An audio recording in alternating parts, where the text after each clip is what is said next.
Assalamualaikum warahmatullahi wabarakatuh. Kembali lagi sama kita di Markibas. Mari kita bahas.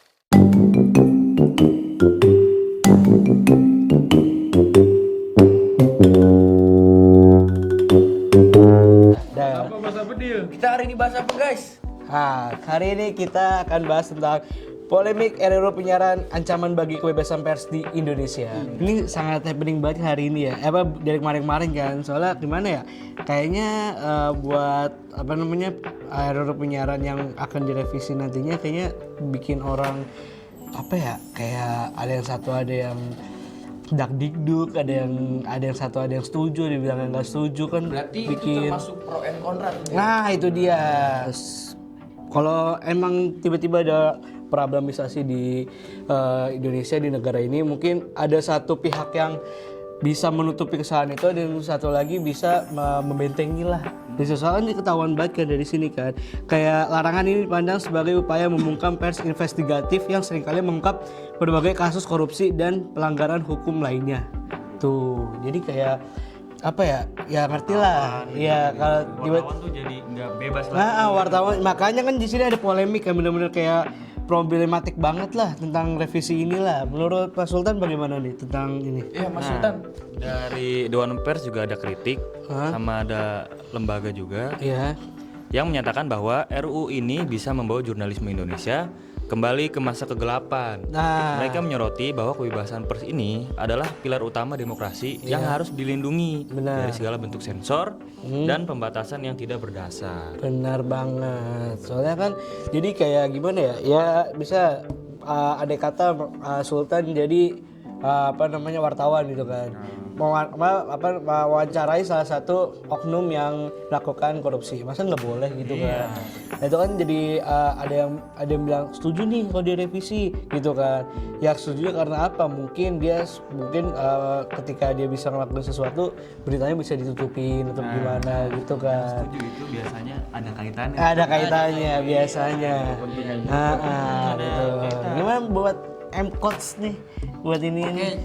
Jadi ya itu seperti secara keseluruhannya revisi undang-undang penyiaran ini Ya. mengandung beberapa pasal krusial yang perlu dikaji ulang atau untuk memastikan tidak ada pelanggaran terhadap kebebasan pers. Jangan aman-aman aja kita. Ya udah oke. Oke.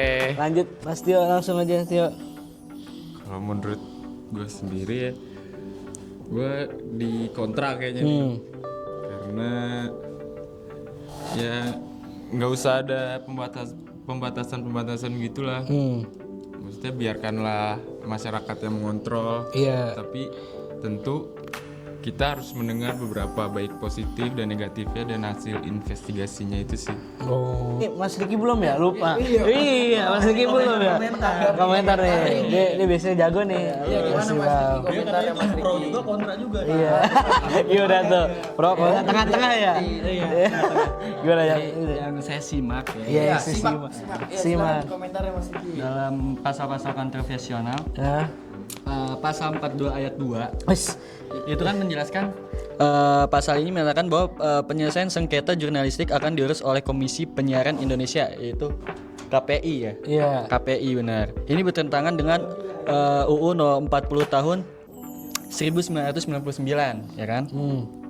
Tentang pers yang memberikan kewenangan kepada Dewan Pers untuk menyelesaikan sengketa pers tumpang tindih. Ini berpotensi menimbulkan kebingungan hukum dan mengurangi efektivitas Dewan Pers dalam menjaga standar etika jurnalistik.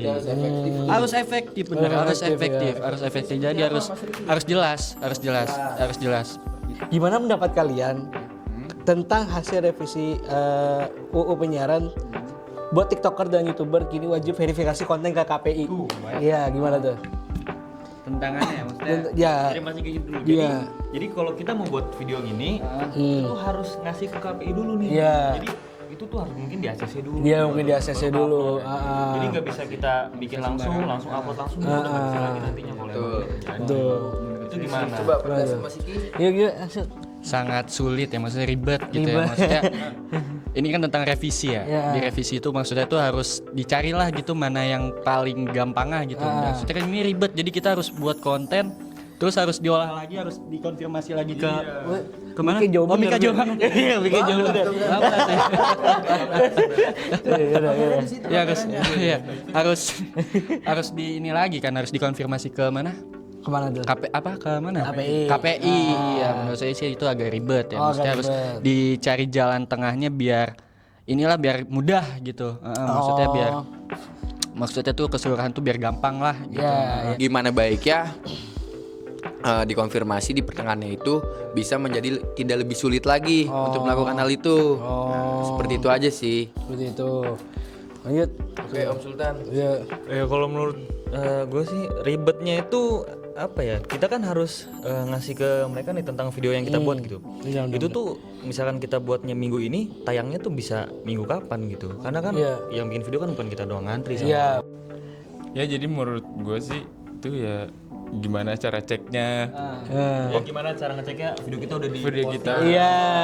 video kita udah di ACC apa belum? Terus apakah waktu yang kita posting video ke TikTok atau YouTube langsung tayang apa enggak? Tidak memungkinkan dong. Sebagai kita bisa produksi video itu kan punya schedule juga. Iya, benar. Schedule punya deadline. Nah. Terus ya kan itu dasarnya hiburan, kayak lebih ribet aja sih. Jadi kayak mematikan kreativitas mungkin bisa udah jenuh duluan. Iya, oke. Bapak tuh nggak leluasa mungkin. Nah, benar, Pak. Konten kreator gini udah pada malas. Iya, itu dia yang bikin iya kan soalnya kan sistem dari YouTube juga kan Google kan udah benar-benar bikin sistem itu secanggih mungkin ya kan. Udah ya kali ya pembahasan kita ya. Udah lama juga ini udah 15 abad kayak gitu ngomong. Iya. Oke, udah yuk pembahasan kita hari ini mungkin daging banget kayak pembahasannya daging banget kayak. Jeroan semua ini ya. Oke, terima kasih ya buat M-Coach. Terima kasih juga buat moderator. Iya, terima kasih banget. Dan oke kamera. Terima kasih banget kamera nih. Terima kasih kamera. Oke, terima kasih banget buat teman-teman yang bekerja. Kru yang bekerja. Iya. Saya mohon terima kasih. Terima kasih banget nih dan Mas Daman, terima kasih. Mas Andika, terima kasih. Ya terima kasih banget buat teman-teman yang udah menonton video kita. Sampai jumpa kembali di Markibas. Mari kita bahas.